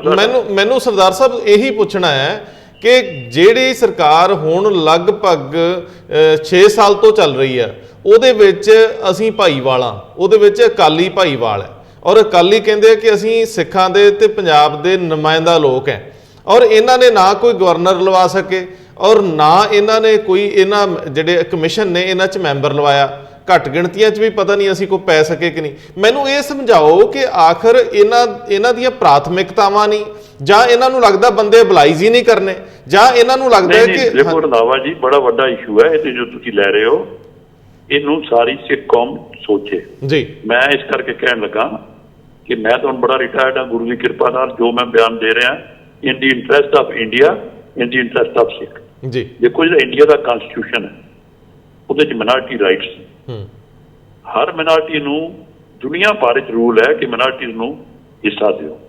ਅਸੀਂ ਕੋਈ ਅਨਡਿਊ ਨਹੀਂ ਮੰਗਦੇ। ਇਹ ਇੱਕ ਡਿਕਟੇਸ਼ਨ ਸ਼ੋ ਵੇਖੋ, ਤੁਸੀਂ ਇਤਿਹਾਸ ਕਹੋਗੇ ਲੰਬੀ ਗੱਲ ਨਾ ਹੋ ਜਾਏ, ਅੰਗਰੇਜ਼ ਦਾ ਰਾਜ ਸੀ, ਸਿੱਖਾਂ ਦੀ ਆਬਾਦੀ ਹੁਣ 2.5% ਹੈ, ਉਦੋਂ ਕੀ ਹੋਣੀ 1% ਤੋਂ ਵੀ ਘੱਟ। ਬਿਲਕੁਲ, ਲੇਕਿਨ ਅੰਗਰੇਜ਼ ਰਾਜ ਵਿੱਚ ਜਿਹੜੀ ਵਾਇਸਰਾਏ ਕੌਂਸਲ ਹੁੰਦੀ ਸੀ ਉਹਨੂੰ ਕਹਿੰਦੇ ਸੀ ਕੈਬਨਿਟ ਜੀ। ਉਹਦੇ ਟੋਟਲ 11 ਆਦਮੀ ਹੁੰਦੇ ਸੀ ਅੰਗਰੇਜ਼ ਰਾਜ ਵਿੱਚ। ਉਹਨਾਂ 'ਚ ਹਮੇਸ਼ਾ ਸਿੱਖ ਰਿਹਾ ਜੀ, ਸੁੰਦਰ ਸਿੰਘ ਮਜੀਠਾ ਰਿਹਾ, ਸਰ ਜੋਗਿੰਦਰ ਸਿੰਘ ਰਿਹਾ। ਪਹਿਲੀ ਕੈਬਨਿਟ ਇੰਡੀਆ ਦੀ ਬਣੀ ਨਹਿਰੂ ਦੀ, ਬਲਦੇਵ ਸਿੰਘ ਮਿਨਿਸਟਰ। ਸਾਡੀ ਕੀ ਆਬਾਦੀ ਹੈ? ਨੰਬਰ 3 ਦੀ ਪੋਜੀਸ਼ਨ ਉਹਦੀ। ਸੋ ਜਿਹੜਾ ਸਿੱਖ ਦਾ ਕੋਟਾ ਇਹ ਵੋਟਾਂ ਨਾਲ ਨਹੀਂ ਜਾਂ MP ਨਾਲ ਨਹੀਂ, ਇੱਕ ਸਿੱਖ ਹੋਣਾ ਲਾਜ਼ਮ। ਸੋ ਇਹ ਅੰਗਰੇਜ਼ ਦੇ ਰਾਜ ਤੋਂ ਹੀ ਸ਼ੁਰੂ ਹੋ ਗਈ ਸੀ। ਮੇਰੇ ਇਸ ਕਰਕੇ ਜੇ ਸਿੱਖ ਲਈ ਕੋਈ ਮੰਗਣਗੇ, ਇਹਨਾਂ ਨੂੰ ਸ਼ਰਮ ਕਿਉਂ ਆਉਂਦੀ ਹੈ ਮੰਗਣ ਤੋਂ ਜੀ। ਮੇਰਾ ਮਤਲਬ ਹੈ ਕਿ ਹੁਣ ਜੇ ਪਿਛਲੀ ਵਾਰੀ 5 ਗਵਰਨਰ ਸਿੱਖ ਸੀ ਜੀ, ਹੁਣ 6 ਸਾਲ ਤੋਂ ਇੱਕ ਵੀ ਨਹੀਂ, ਵਾਹ ਛੋਟਾ ਵੀ ਨਹੀਂ ਕੋਈ। ਅੱਛਾ, ਇਕਬਾਲ ਸਿੰਘ ਸਾਡਾ ਜਲੰਧਰ ਵਾਲਾ ਛੋਟਾ ਗਵਰਨਰ ਵੀ ਲੱਗਿਆ, ਪੁੱਡੋਚੇਰੀ ਦੇ ਲੱਗੇ ਸੀ। ਅੱਛਾ, ਮੈਨੂੰ ਇਹ ਦੱਸਿਓ, ਮੇਰਾ ਮਤਲਬ ਸਾਡੇ ਬਰਨਾਲਾ ਸਾਹਿਬ 2 ਟਰਮਾਂ ਗਵਰਨਰ, ਹਾਂ ਉਹ ਪਤਾ ਨਹੀਂ 5 ਸਟੇਟਾਂ ਦੇ ਰਹੇ। ਅੱਛਾ, ਮੈਂ ਜੇ ਸਿੰਘ ਵੀ ਗਵਰਨਰ ਬਣਿਆ, ਅੱਛਾ ਬਣਿਆ, ਸਾਰੇ ਬਣੇ। ਅੱਛਾ, ਮੇਰੀ ਬੇਨਤੀ ਹੁਣ ਸੁਣੋ, ਆਪਾਂ ਇਹਨੂੰ ਵਾਈਂਡ ਅਪ ਕਰਨਾ ਹੈ। ਮੈਨੂੰ 4-5 ਸਵਾਲ ਗੱਲਾਂ ਹੋਰ ਬੜੀਆਂ ਹੈ ਜੀ। ਇਹ ਮੈਂ ਇੱਕ ਤੁਹਾਨੂੰ 2-3 ਗੱਲਾਂ ਆਪ ਹੀ ਦੱਸ ਦੇਣਾ। ਹਾਂਜੀ, ਕਿ ਸੱਜਣ ਕੁਮਾਰ ਜੇਲ੍ਹ ਜਾਵੇ, ਇਹ ਸਿੱਖਾਂ ਦੀ ਡਿਮਾਂਡ ਜੀ। 84 ਦਾ ਅਸੀਂ ਬਾਕੀ ਸਭ ਭੁੱਲ ਕੇ ਹੀ ਕਹੇ ਜੀ ਇਹ ਵੱਡੇ ਸਭ ਤੋਂ ਵੱਡਾ ਇਹ ਹੈ, ਠੀਕ ਹੈ। ਹੁਣ ਇਹ 84 ਦਾ ਵਾਕਿਆ ਹੋਇਆ, 84 ਦਾ ਵਾਕਿਆ ਹੈ ਨਾ। ਬਿਲਕੁਲ। ਸੱਜਣ ਕੁਮਾਰ ਦੇ ਖਿਲਾਫ ਕੇਸ ਕਦੋਂ ਦਰਜ ਹੋਇਆ? ਇਹ ਤੁਸੀਂ ਹੁਣ ਯਾਦ 2009 ਚ ਜੀ। ਇਹ ਹੁਣ ਦੇਖ ਲਓ, ਪੀਰੀਅਡ ਦੇਖ ਲਓ, ਸਾਰੇ ਵਕੀਲਾਂ ਨੂੰ ਪੁੱਛ ਲਿਓ, ਕਿਉਂਕਿ ਇੱਥੇ ਹੁਣ ਜਿੰਨੇ ਲੋਕ ਨਾ ਕ੍ਰੈਡਿਟ ਲੈਣ ਵਾਲੀ ਦੁਨੀਆ ਲੱਗੀ ਹੈ ਜੀ। ਇਹ ਕਦੋਂ ਹੋਇਆ ਕਿ ਜਦੋਂ ਤਰਲੋਚਨ ਸਿੰਘ ਨੇ ਪਾਰਲੀਮੈਂਟ ਵਿੱਚ ਮੂਵ ਕੀਤਾ ਜੀ 2009 ਵਿੱਚ, ਚਿਦੰਬਰਮ ਹੋਮ ਮਿਨਿਸਟਰ ਇੰਡੀਆ ਸੀ ਜੀ। ਇਹ ਪਾਰਲੀਮੈਂਟ ਦੀ ਹਿਸਟਰੀ ਵਿੱਚ 84 ਦੀ ਜਿਹੜੀ ਬਹਿਸ ਉਹ ਇੱਕ ਵਾਰੀ ਹੋਈ ਜੇ, ਉਹ ਮੈਂ ਕਰਵਾਈ ਜਦੋਂ ਕਾਲਿੰਗ ਅਟੈਂਸ਼ਨ ਮੋਸ਼ਨ ਤੇ ਮੇਰੇ ਤੇ 21 ਦਸੰਬਰ 2009 ਨੂੰ ਬਹਿਸ ਹੋਈ। ਅੱਛਾ। ਇਹਦੀ ਕਿਤਾਬ ਛਪੀ ਹੈ, ਜਿਹੜੀ ਮੇਰੀ ਉਹ ਸਪੀਚ ਹੈ ਪਾਰਲੀਮੈਂਟ ਦੀ, ਵਾਹਿਗੁਰੂ ਦੀ ਕਿਰਪਾ ਨਾਲ ਦੁਨੀਆ ਭਰ ਦੇ ਲੋਕਾਂ ਕੋਲ ਹੈ, ਹਰ ਇੱਕ ਦੇ ਟੈਲੀਫੋਨ ਤੇ ਪਈ, ਜਿਹੜੀ ਉਹ ਭਾਸ਼ਣ ਹੈ। ਉਸ ਭਾਸ਼ਣ 'ਚ ਹੀ ਆਪਣਾ ਫੈਸਲਾ ਹੋਇਆ ਚਿਦੰਬਰਮ ਸਾਹਿਬ ਦਾ ਕਿ ਤਰਲੋਚਨ ਸਿੰਘ ਜੀ ਵਿਦਨ 7 ਡੇਜ਼ ਸੱਜਣ ਕੁਮਾਰ ਦੇ ਖਿਲਾਫ ਕੇਸ ਦਰਜ ਹੋ ਜਾਏਗਾ। ਅੱਛਾ। ਉਹ ਕੇਸ ਦਰਜ ਹੋਇਆ ਤੇ ਉਹਦੀ ਸਜ਼ਾ ਹੋਈ ਹੈ ਉਹਨੂੰ। ਹੁਣ ਦੇਖੋ 2010 ਦਾ ਕੇਸ ਤੇ 9 ਸਾਲ ਬਾਅਦ ਸਜ਼ਾ ਹੋਈ ਹੈ ਉਹਨੂੰ।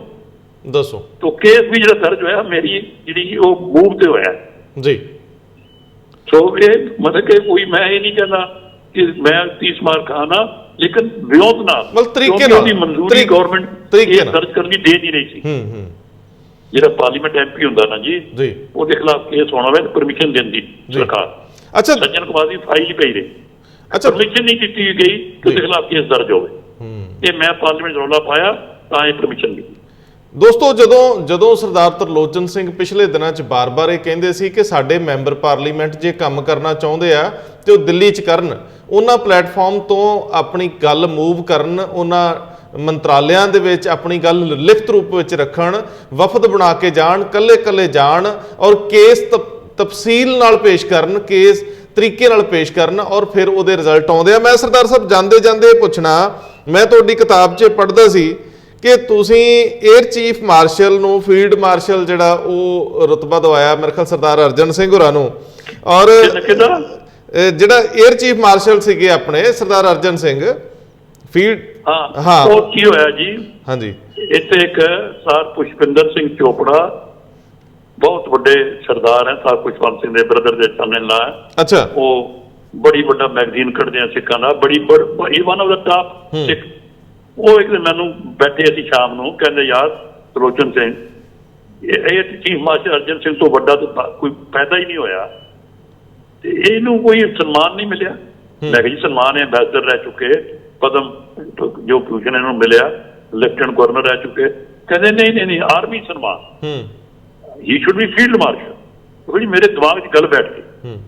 ਮਾਫ ਕਰਿਓ, ਇਹ ਮੈਂ ਪਹਿਲਾਂ ਲਿਖੀ ਉਹਨੂੰ ਜਾਰਜ ਫਰਨੈਂਡੀਜ਼ ਨੂੰ ਚਿੱਠੀ, ਮੈਂ ਕਿਹਾ ਵੀ ਇਸ ਤੋਂ ਵੱਡਾ ਰੋਲ 65 ਦੀ ਜੰਗ ਜਿੱਤਣ ਵਾਲਾ ਜਨਰਲ ਭਗਤ ਸਿੰਘ ਤੇ ਅਰਜਨ ਸਿੰਘ ਦੋਨਾਂ ਨੇ ਜੰਗ ਜਿੱਤੀ। ਇਹ ਸਾਰਾ ਦੁਨੀਆ ਦੇ ਰਿਕਾਰਡ ਹੈ ਕਿ ਅਰਜਨ ਸਿੰਘ ਨੇ ਕੀ ਕੀਤਾ। ਇਸ ਤੋਂ ਵੱਡਾ ਕੋਈ ਕਮਾਂਡਰ, ਇਸ ਤੋਂ ਵੱਡਾ ਕੋਈ। ਉਹਨੇ ਉਹਨੂੰ ਭੇਜੀ, ਉਹ ਕਹਿੰਦਾ ਨਹੀਂ ਮੇਰੀ ਅਥਾਰਟੀ ਨਹੀਂ ਹੈ। ਫਿਰ ਮੈਂ ਵਾਜਪਾਈ ਜੀ ਨੂੰ ਦਿੱਤੀ, ਲੈਟਰ ਗਈ, ਵਾਜਪਾਈ ਜੀ ਨੇ ਕਮਾਲ ਕਰਤੀ। ਇਹ ਆਰਡਰ ਉਹਨਾਂ ਦਾ ਕਿ ਅਰਜਨ ਸਿੰਘ ਜੀ ਨੂੰ ਫੀਲਡ ਮਾਰਸ਼ਲ। ਇੰਡੀਆ 'ਚ 3 ਫੀਲਡ ਮਾਰਸ਼ਲ ਹੋਏ, ਕਰਿਆਪਾ, ਮਾਨਕਰਾਓ, ਮਾਨਕਸ਼ਾਹ ਔਰ ਅਰਜਨ ਸਿੰਘ।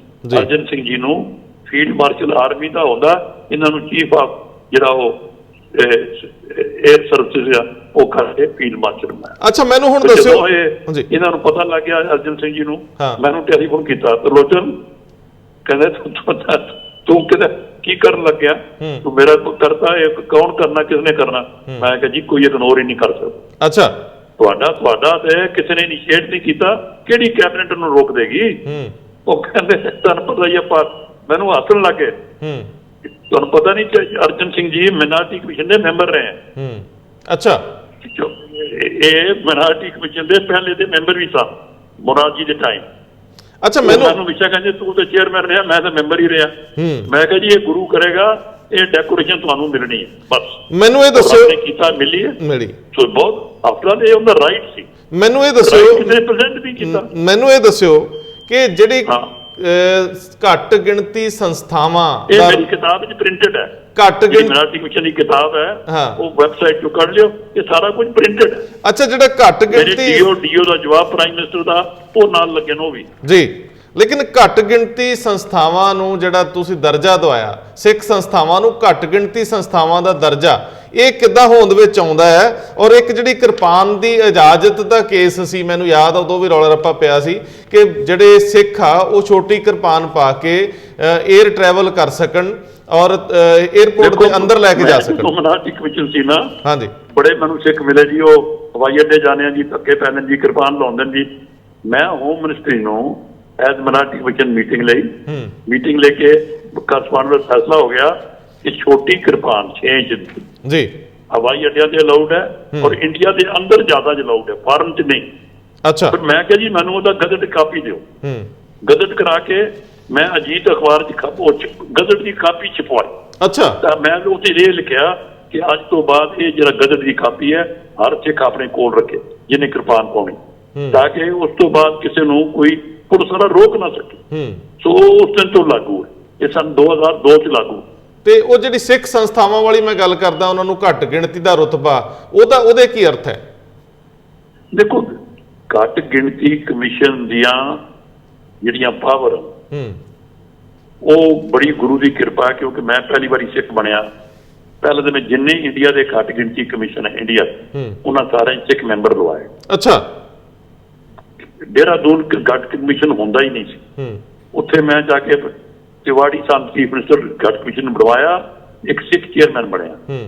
ਸਰ ਜਸਵੀਰ ਸਿੰਘ ਰਾਜਸਥਾਨ ਚੇਅਰਮੈਨ ਬਣਵਾਇਆ। ਸੋ ਸਾਰੇ ਇੰਡੀਆ 'ਚ ਮੈਂ ਮੈਂਬਰ ਲਗਵਾਏ, ਉਹ ਬੜੀ ਰੱਬ ਦੀ ਕਿਰਪਾ ਹੋਈ। ਇੱਕ ਹਰਿਆਣਾ ਨੇ ਕਮਿਸ਼ਨ ਨਹੀਂ ਬਣਾਇਆ, ਇੱਕ ਗੁਜਰਾਤ ਨੇ ਨਹੀਂ ਬਣਾਇਆ, ਕਸ਼ਮੀਰ ਨੇ ਨਹੀਂ ਬਣਾਇਆ, ਲੇਕਿਨ ਬਾਕੀ ਸਾਰਿਆਂ 'ਚ ਇੰਡੀਆ 'ਚ ਸਿੱਖ ਮੈਂਬਰ ਬਣੇ। ਇਹ ਬੜੀ ਵੱਡੀ। ਗਿਆਨ ਸਿੰਘ ਸੋਹਣਪਾਲ ਹੁੰਦਾ ਸੀ MLA ਬੰਗਾਲ, ਉਹ ਮੈਂਬਰ ਬਣਵਾਇਆ। ਸੋ ਬੜੀ ਰੱਬ ਦੀ ਕਿਰਪਾ ਦੀ ਹੈ ਕਿ ਉਹ ਬੜੇ ਕੁਛ ਹੋਏ। ਜਿੰਨੇ ਮਿਨਾਰਟੀ ਕਾਲਜ ਸਕੂਲ ਸਿੱਖਾਂ ਦੇ ਸਨ ਉਹਨਾਂ ਨੂੰ ਮਿਨਾਰਟੀ ਸਟੇਟਸ ਦਿੱਤਾ। ਉਹਦੇ ਨਾਲ ਕੀ ਹੋਇਆ ਕਿ 50% ਸੀਟਾਂ ਸਿੱਖਾਂ ਦੀਆਂ ਰਿਜ਼ਰਵ ਹੋਈਆਂ। ਉਹ ਬੜੀ ਵੱਡੀ ਗੱਲ ਹੈ।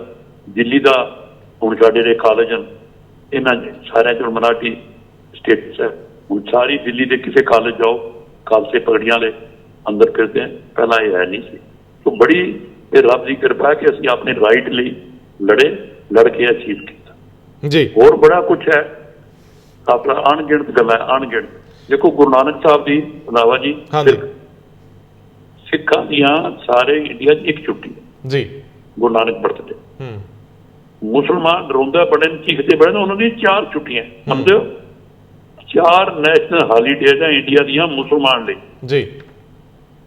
2 ਦੀਆਂ ਈਦਾਂ, ਇੱਕ ਹਜ਼ਰਤ ਮੁਹੰਮਦ ਦਾ ਜਨਮ ਦਿਨ ਹੈ, ਇੱਕ ਜਦੋਂ ਉਹ ਹੁਸੇ ਉਹ ਜਿਹਦੇ ਇਮਾਮ ਦੇ ਪਿੱਟਦੇ ਹੈ ਜੀ ਜੀ ਜੀ ਨਾ ਕਹਿੰਦੇ, 4 ਛੁੱਟੀਆਂ। ਕ੍ਰਿਸਚੀਅਨ ਜਿਵੇਂ 2 ਹੈ, ਗੁੱਡ ਫਰਾਈਡੇ ਵੀ ਹੈ, ਕ੍ਰਿਸਮਸ ਵੀ ਹੈ।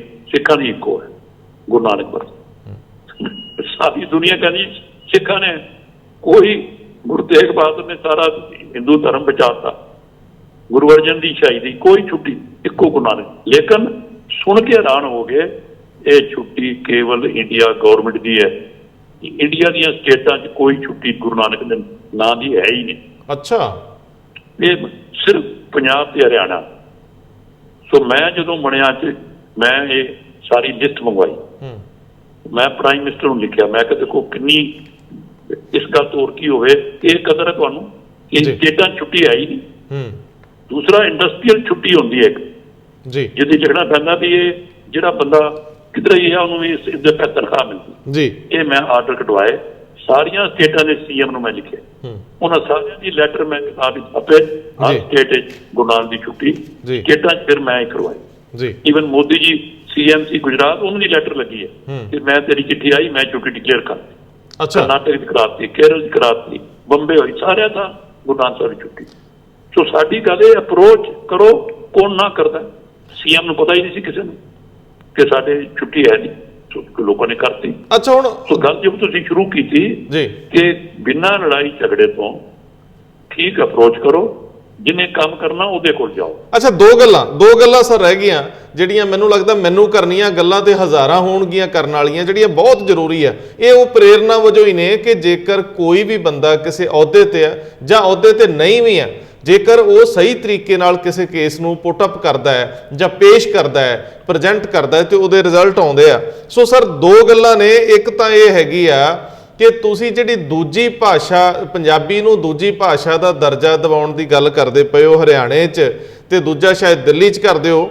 ਔਰ ਮੈਂ ਵੇਖੋ ਜੀ, ਹਰਿਆਣੇ ਦਾ MP ਸੀ, ਚੌਟਾਲਾ ਸਾਹਿਬ ਦੀ ਸਰਕਾਰ ਟੁੱਟਣ ਵਾਲੀ ਸੀ, ਮੈਂ ਉਹਨਾਂ ਕੋਲ ਗਿਆ, ਮੈਂ ਕਿਹਾ ਹਰਿਆਣਾ ਪੰਜਾਬ ਦਾ ਹਿੱਸਾ ਹੈ, 1966 'ਚ ਵੱਖਰਾ ਹੋਇਆ ਤੇ ਕਮ ਕਮ ਹਰਿਆਣੇ 'ਚ ਸੈਕੰਡ ਲੈਂਗੁਏਜ ਪੰਜਾਬੀ ਦਾ ਕਰ ਦਿਓ, ਮੰਨਦੇ ਹੋ? ਤੇ 66 ਤੋਂ ਹਰਿਆਣਾ ਬਣਿਆ, ਪੰਜਾਬੀ ਲੈਂਗੁਏਜ ਸੈਕੰਡ ਡਿਕਲੇਅਰ ਨਹੀਂ ਹੋਈ ਜੀ। ਇਹ ਆ ਕੇ ਡਿਕਲੇਅਰ ਹੋਈ 2004 ਵਿੱਚ ਜੀ। ਹੁਣ ਹਿਸਾਬ ਲਾ ਲਓ 66 ਤੋਂ 4 ਤੱਕ ਕਿੰਨੇ ਸਾਲ ਹੋ ਗਏ, ਕਿਸੇ ਨੇ ਸੋਚਿਆ ਹੀ ਨਹੀਂ। ਮੈਂ ਦੱਸੋ ਵੀ ਹਰਿਆਣੇ 'ਚ ਮੈਂ ਚੌਟਾਲਾ ਸਾਹਿਬ ਦੀ ਮਿਹਰਬਾਨੀ ਹੈ, ਉਹਨਾਂ ਨੇ ਨੈਕਸਟ ਡੇ ਅਸੈਂਬਲੀ 'ਚ ਚੱਲ ਰਹੀ ਸੀ, ਇਹ ਰੈਜ਼ੋਲੂਸ਼ਨ ਮੂਵ ਕਰਤਾ।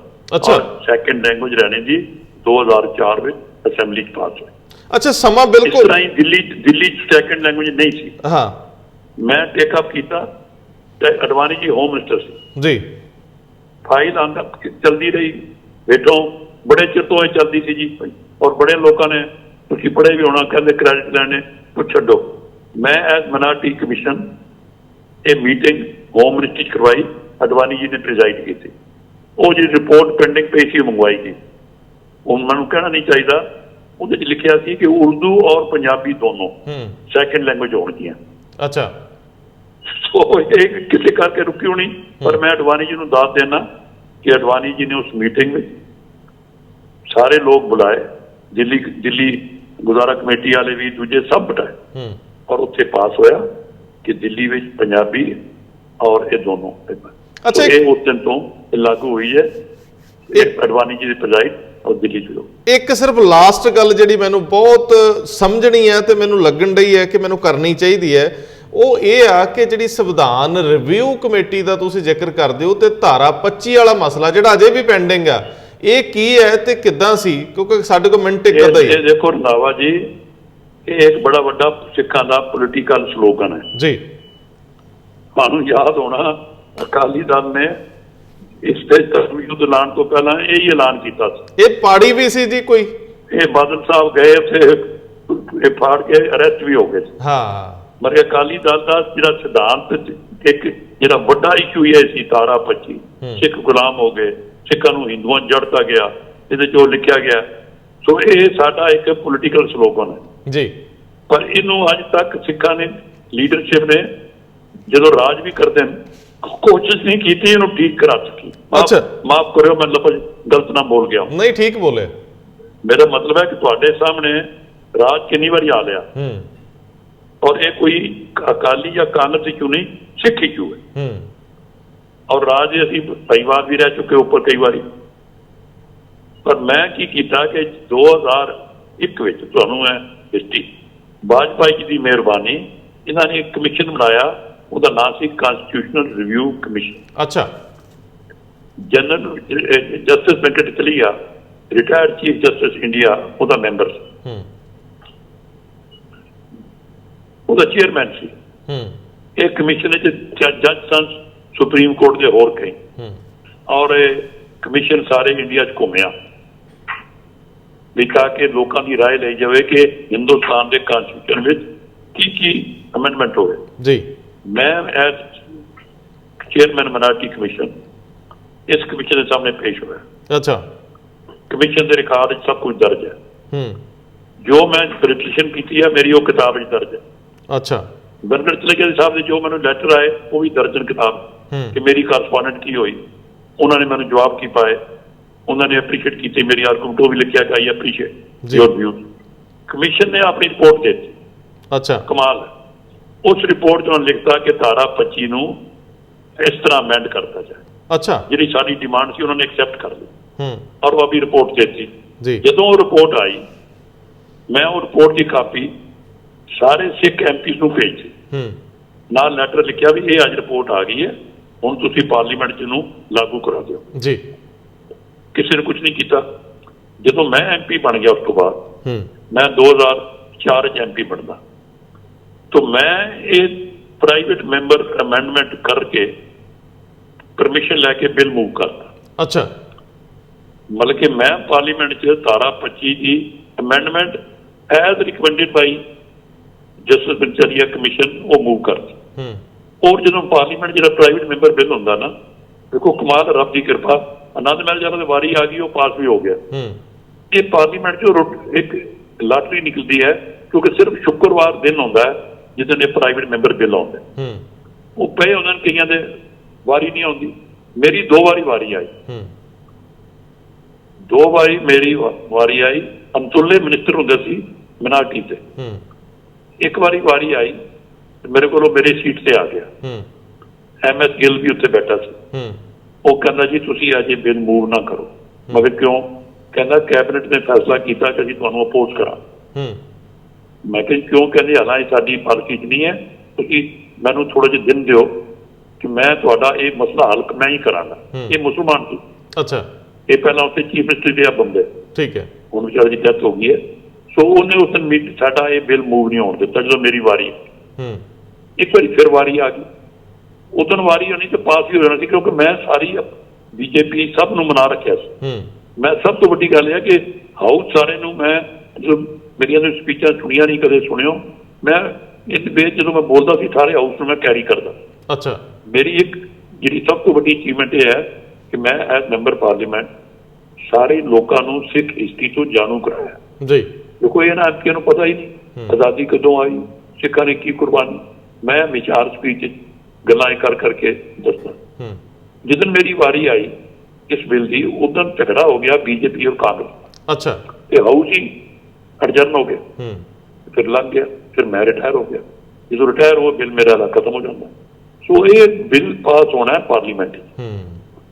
ਜੇ ਸਾਡੇ ਮੈਂ ਹਰ ਵਾਰੀ ਹਰ MP ਨੂੰ ਕਹਿਣਾ ਕਿ ਜਿਹੜੇ ਸਿੱਖ MP ਹੋ ਇਕੱਠੇ ਹੋ ਕੇ ਜੁਆਇੰਟ ਮੂਵ ਕਰਕੇ ਅਮੈਂਡਮੈਂਟ ਕਰਾ ਲਓ। ਅੱਛਾ। ਇਹ ਹੈ ਕੀ? ਇਹ ਕੀ ਹੈ? ਇਹਨੂੰ ਜੇ ਇਹਨੂੰ ਤੁਸੀਂ ਦੱਸੋਗੇ ਕਿ ਹੈ ਕੀ ਹੈ 25 ਧਾਰਾ? ਦੇਖੋ ਰਾਵਾ ਜੀ, ਗਵਰਨਮੈਂਟ ਨੂੰ ਕਰਨਾ ਕੀ ਹੋਗਾ ਕਿ ਜਦੋਂ ਇੱਕ ਕਮਿਸ਼ਨ ਸਰਕਾਰ ਨੇ ਡਿਪੈਂਡ ਕਰ ਰੱਖਿਆ, ਉਹਨਾਂ ਨੂੰ ਗੱਲ ਦੀ ਲਾਈਨ ਚੁੱਕ ਕੇ ਕਹਿਣਾ ਐਜ਼ ਰਿਕਮੈਂਡਡ ਪਾਸ ਕਰਦੇ। ਨਹੀਂ 25 ਧਾਰਾ ਹੈ ਕੀ ਸਰ? 25 ਧਾਰਾ ਮਿਸਟਰ ਕਵੇ 25 ਦੇਖੋ ਜੀ ਪਾਸ ਹੋਇਆ। 25 ਧਾਰਾ ਹੈ ਕੀ ਹੈ? ਹੈ ਕੀ ਹੈ ਜੀ? ਅਸਲ 'ਚ ਕੀ ਲਾਈਨ ਹੈ? ਉਹ ਜਿਹੜੀ ਉਹਨਾਂ ਨੇ ਦੇਖੋ ਗੱਲ ਬੜੀ ਕਲੀਅਰ ਹੈ। ਉੱਥੇ ਵਰਡ ਹੈ Hindu, that is Sikh, Parsi and Buddhist. ਜੀ। ਇਟ ਮੀਨ ਕਿ ਤਿੰਨੋਂ ਹਿੰਦੂ ਦਾ ਹਿੱਸਾ ਹੈ। ਓਕੇ। ਇਹੀ ਝਗੜਾ ਹੈ। ਬਾਕੀ ਧਾਰਾ 25 ਬਹੁਤ ਅੱਛੀ ਹੈ। ਉੱਥੇ ਸਾਨੂੰ ਕਿਰਪਾਨ ਰੱਖਣ ਦਾ ਹੱਕ ਵੀ ਉਸੇ ਨੇ ਦਿੱਤਾ ਹੈ।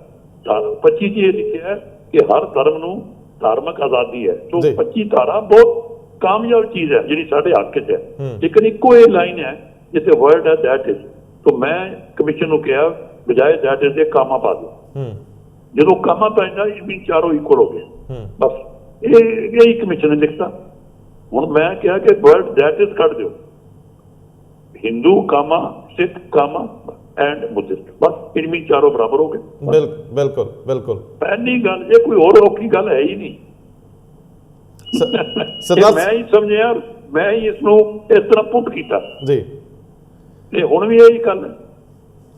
ਬਾਕੀ ਇਹ ਧਾਰਾ 25 ਇੰਨੀ ਯੂਜ਼ਫੁਲ ਹੈ ਸਿੱਖਾਂ ਲਈ ਜੀ ਕਿ ਸਾਡੀ ਆਇਡੈਂਟੀ ਆਲਰੇਡੀ ਕਾਇਮ ਹੈ। ਜਦੋਂ ਲਿਖਿਆ ਕਿ ਸਿੱਖ ਨੂੰ ਕਿਰਪਾਨ ਦਾ ਹੱਕ ਹੈ, ਸਾਰੇ ਕਨਸਟੀਟਿਊਸ਼ਨ ਵਿੱਚ ਇੱਕੋ ਕਿਸੇ ਧਰਮ ਦੀ ਗੱਲ ਲਿਖੀ ਹੈ, ਉਹ ਸਿੱਖਾਂ ਦੀ ਧਾਰਾ 25 ਚ ਹੈ ਕਿ ਸਿੱਖ ਨੂੰ ਕਿਰਪਾਨ ਰੱਖਣ ਦੀ ਇਜਾਜ਼ਤ ਹੈ।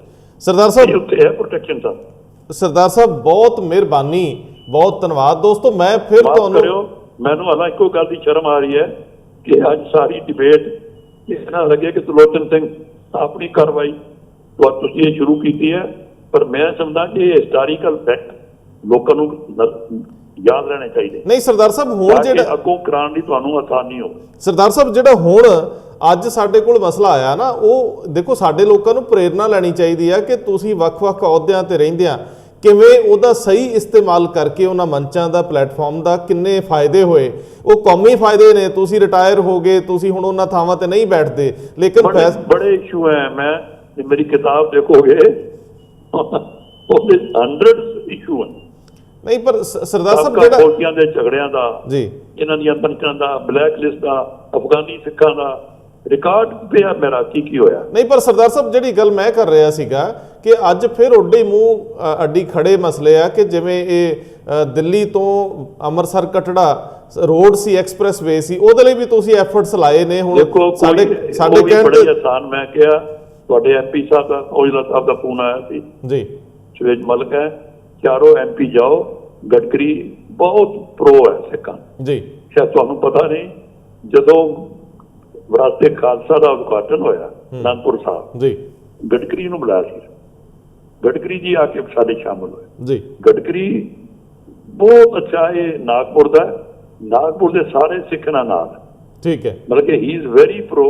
ਔਰ ਪੰਜਾਬ ਵਿੱਚ ਕੋਈ ਜਿੰਨੀ ਡਿਵੈਲਪਮੈਂਟ ਰੋਡ ਦੀ ਉਹ ਗਡਕਰੀ ਕਰ ਗਏ, ਮਤਲਬ ਕਹਿਣ ਦਾ ਇਰਰਿਸਪੈਕਟਿਵ ਆਫ ਅਕਾਲੀ ਕਾਂਗਰਸ ਨਹੀਂ, ਉਹ ਬੜਾ ਪ੍ਰੋ ਹੈ ਬਹੁਤ ਉਹਦੀ। ਉਹਦੇ ਮੈਂ ਨਾਗਪੁਰ ਬੜੀ ਵਾਰੀ ਗਿਆ ਜੀ, ਜਿੰਨੇ ਸਿੱਖ ਸਮਾਜ ਹੈ ਉਹ ਇਹਦਾ ਦੋਸਤ ਹੈ। ਕਹਿਣ ਦਾ ਮਤਲਬ ਮੈਂ ਹੈਰਾਨ ਆ ਵੀ ਜਿੰਨਾ ਉੱਥੇ ਜਿੰਨੇ ਨਾਗਪੁਰ ਦਾ ਤੁਸੀਂ ਸੁਣ ਕੇ ਹੈਰਾਨ ਹੋਵੋਗੇ, ਮੇਅਰ ਸਿੱਖ ਹੈ। ਅੱਛਾ, ਮੰਨਦੇ ਹੋ? ਕਿਸੇ ਇੱਕ ਸ਼ਹਿਰ ਹੈ ਜਿੱਥੇ ਸਰਦਾਰ ਮੇਅਰ ਰਿਹਾ, ਕਿੰਨੀ ਉੱਥੇ ਸਿੱਖਾਂ ਦੀ ਤੁਸੀਂ ਹਿਸਾਬ ਲਾ ਸਕਦੇ ਹੋ। ਔਰ ਨਾਗਪੁਰ ਦਾ ਆਰਐਸਐਸ ਕਿੰਨੀ ਵੱਡੀ, ਨਾਗਪੁਰ ਦਾ ਆਰਐਸਐਸ ਨਾਲ ਵੀ ਸੰਬੰਧ ਹੈ। ਸ਼ੇਰੇ ਪੰਜਾਬ ਅਮਰ ਸਿੰਘ ਦਾ ਪੋਤਾ ਜੀ, ਉੱਥੇ ਮੇਅਰ ਸਿੱਖ। ਸੋ ਇਹ ਗਡਕਰੀ ਜੀ ਕੋਲ ਜਾ ਕੇ ਇਹ ਕੋਈ ਅੰਮ੍ਰਿਤਸਰ ਨੂੰ ਇਗਨੋਰ ਨਹੀਂ ਕਰ ਸਕਦਾ, ਬਸ ਜੀ ਇਹ ਗੱਲ ਸਮਝ ਲਓ। ਇੱਕ ਤਾਂ ਧਾਰਮਿਕ ਸਥਾਨ, ਇੱਕ ਟ੍ਰੇਡ ਸੈਂਟਰ ਹੈ, ਪਾਕਿਸਤਾਨ ਦਾ ਰਸਤਾ ਹੀ ਹੈ। ਆਪਣਾ ਲੜਾਈ ਝਗੜਾ ਕਿੱਦਾਂ ਰਹੇਗਾ ਪਾਕਿਸਤਾਨ ਨਾਲ, ਟ੍ਰੇਡ ਤੋਂ ਖੁੱਲੇਗੀ ਕਦੀ, ਤੇ ਇੱਥੋਂ ਹੀ ਖੁੱਲਣੀ ਹੈ। ਅੱਛਾ, ਹੁਣ ਇਸ ਕਰਕੇ ਇਹਨੂੰ ਇਹ ਇਗਨੋਰ ਨਹੀਂ ਹੋ ਸਕਦਾ, ਸਿਰਫ ਅਪਰੋਚ ਠੀਕ ਹੋਵੇ, ਅਖਬਾਰਾਂ 'ਚ ਬਿਆਨ ਦੇਣ ਨਾਲ ਨਹੀਂ। ਸਰਦਾਰ ਸਾਹਿਬ ਚਾਰੋਂ ਐਮਪੀ ਜਾਣ ਉੱਥੇ ਨਾਲ ਚੱਲਣ ਸਾਰੇ ਇਕੱਠੇ ਹੋ ਕੇ, ਇਹ ਇਸ਼ੂ ਬੜਾ ਵੱਡਾ ਹੈ। ਮੇਰੇ ਖਿਆਲ ਹੈ ਇਹ ਤੁਹਾਡੀ ਬੜੀ ਹਿੰਮਤ ਹੈ, ਤੁਸੀਂ, ਮੈਂ ਤੁਹਾਡਾ ਪ੍ਰੋਗਰਾਮ ਵੀ ਦੇਖਿਆ, ਤੁਸੀਂ ਨਕਸ਼ਾ ਵੀ ਭੇਜਿਆ, ਇਹ ਕੰਮ ਠੀਕ ਹੋ ਸਕਦਾ।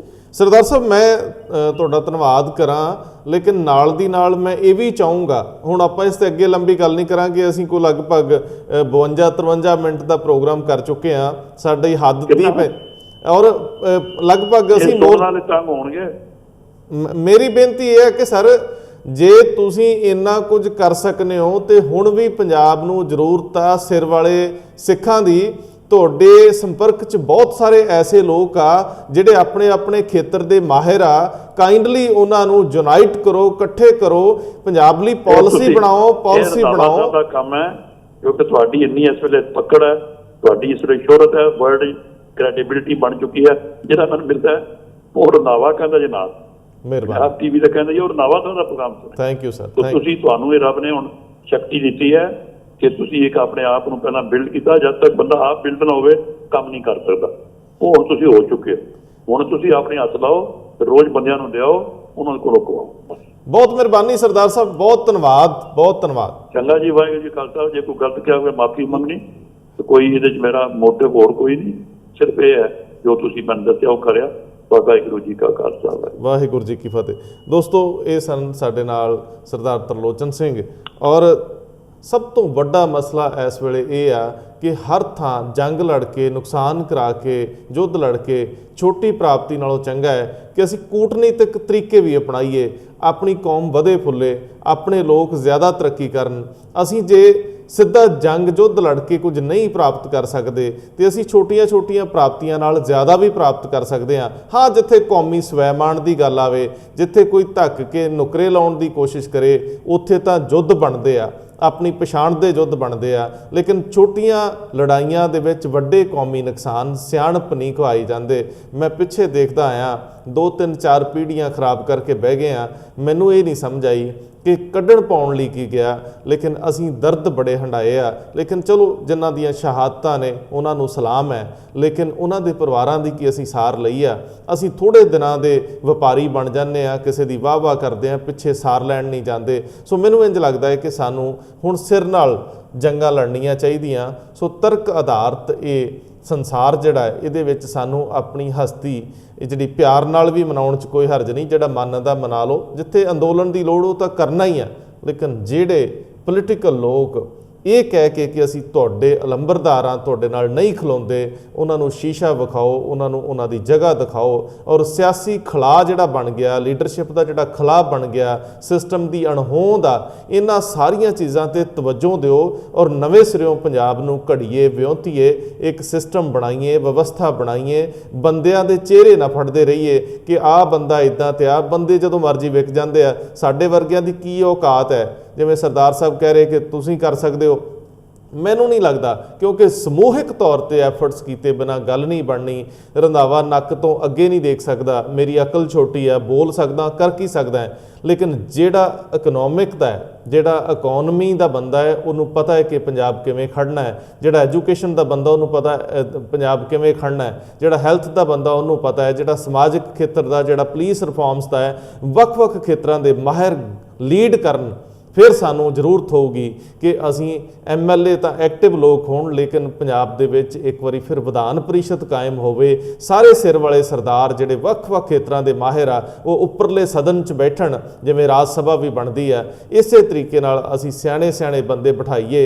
ਇੱਕ ਵਾਰੀ 5-7 ਸਾਲ ਲਈ ਪੰਜਾਬ ਦੇ ਲੋਕ ਸਿਆਣੇ ਬੰਦਿਆਂ ਨੂੰ ਲੈ ਕੇ ਆਉਣ। ਫਿਰ ਕੈਨੇਡਾ, ਅਮਰੀਕਾ, ਆਸਟ੍ਰੇਲੀਆ, ਯੂਰਪ ਦੇ ਮੁਲਕਾਂ ਵਾਂਗ ਵਿਵਸਥਾ ਬਣੀ ਹੋਊਗੀ। ਕੋਈ ਆਵੇ ਜਾਵੇ ਫਰਕ ਨਹੀਂ ਪਊਗਾ। ਸੋ ਦੋਸਤੋ, ਔਲਣਾ ਪੈਣਾ, ਤੁਰਨਾ ਪੈਣਾ। ਘਰੇ ਬੈਠਿਆਂ ਕਿਸੇ ਨੇ ਸਾਨੂੰ ਕੁਝ ਨਹੀਂ ਦੇ ਕੇ ਜਾਣਾ। ਆਪਣੇ ਹਿੱਸੇ ਦਾ ਕੰਮ ਕਰੀਏ, ਅੱਗੇ ਵਾਹਿਗੁਰੂ ਦੀ ਮਰਜ਼ੀ। ਵਾਹਿਗੁਰੂ ਜੀ ਕਾ ਖਾਲਸਾ, ਵਾਹਿਗੁਰੂ ਜੀ ਕੀ ਫਤਿਹ।